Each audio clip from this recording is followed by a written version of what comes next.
مکھی کیوں پیدا کی گئی؟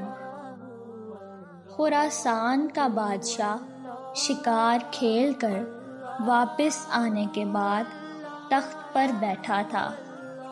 تھکاوٹ کی وجہ سے اس کی آنکھ بوجھل ہو رہی تھی۔ بادشاہ کے پاس ایک غلام ہاتھ باندھے کھڑا تھا۔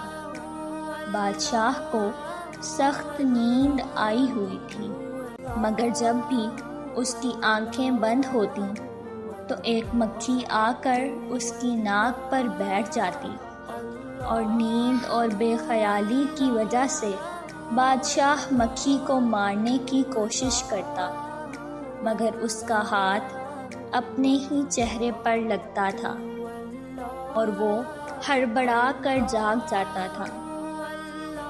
جب 2-3 دفعہ ایسا ہی ہوا تو بادشاہ نے غلام سے پوچھا کہ تم جانتے ہو کہ اللہ تعالیٰ نے مکھی کو کیوں پیدا کیا اور اس کے پیدا کرنے میں اللہ تعالیٰ کی کیا حکمت پوشیدہ ہے؟ غلام نے جب بادشاہ کا یہ سوال سنا تو ایسا جواب دیا جو سنہری حروف میں لکھنے کے قابل ہے۔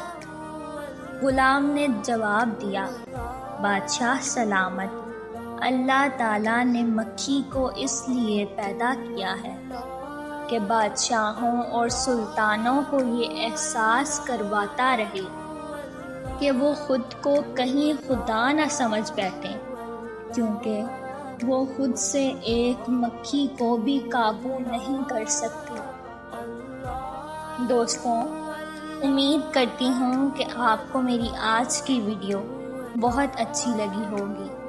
میری دعا ہے کہ اللہ تعالیٰ ہم تمام کو غرور، مغروری اور تکبر سے بچائے رکھے، آمین یا رب العالمین۔ مزید اسی طرح کی ویڈیوز دیکھنے کے لیے میرے چینل اسلامک ٹیچ کو سبسکرائب لازمی کریں۔